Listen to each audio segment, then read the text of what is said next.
संसद सिक्योरिटी चौक के मुलजिमीन की पेशी है। आज पटियाला हाउस कोर्ट में ये पेशी होने जा रही है। आज खत्म हो रहे 7 दिन की रिमांड। नीलम की अर्जी पर सुनवाई करेगा कोर्ट। नीलम के परिवार ने मांगी है एफआईआर की कॉपी। संसद सिक्योरिटी चौक मामले में मुलजिमीन की रिमांड आज खत्म हो रही है और आज कोर्ट में मुलजिमीन की पेशी होगी। पार्लियामेंट में घुसकर कार्रवाई में खलल डालने का इल्जाम लगा है। वाज़ेह रहे कि जिस तरीके से 13 दिसंबर को पार्लियामेंट अहाते के अंदर ये लोग दाखिल होते हैं और मेन पार्लियामेंट के अंदर विजिटर गैलरी तक पहुंचते हैं, उसके बाद हंगामा करते हैं, ये उस दिन की तस्वीरें आपको दिखा रही हैं। और आज इन मुलजिमीन की जो रिमांड है वो खत्म हो रही है। कोर्ट में आज इनकी पेशी है। साथ ही साथ हरियाणा से जो नीलम है इस मामले में शामिल है, मुलजिम है, उनके घर वालों के जरिए एफआईआर की कॉपी की जो मांग की गई है उस पर भी समाअत होगी।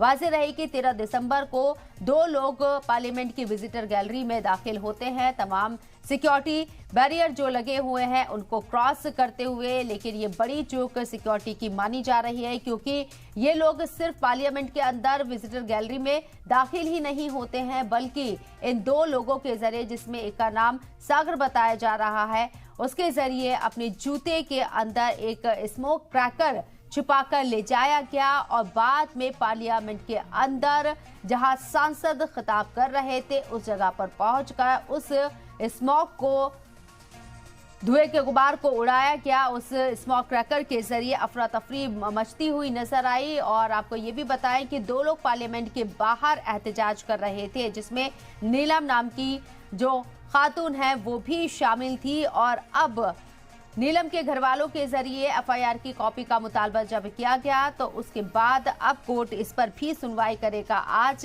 कि एफआईआर की जो कॉपी है नीलम के परिवार वालों को देनी है या नहीं देनी है। साथ ही साथ आपको बता दें कि इन लोगों को रिमांड पर भेजा गया है और आज जो रिमांड की मुद्दत है वो खत्म हो रही है। ऐसे में कोर्ट आगे क्या रिमांड को बढ़ाता है ये भी देखना होगा, क्योंकि 6 लोगों की अब तक इस पूरे मामले में गिरफ्तारी हो चुकी है और 6 लोगों से अब तक जो बातें निकलकर सामने आई हैं वो जांच टीमों के लिए फिलहाल नाकाफी नजर आ रही हैं। इसलिए जांच का दायरा भी बढ़ाया जा रहा है और कई प्लेटफॉर्म पर भी तलाशी मुहिम चलाई जा रही है।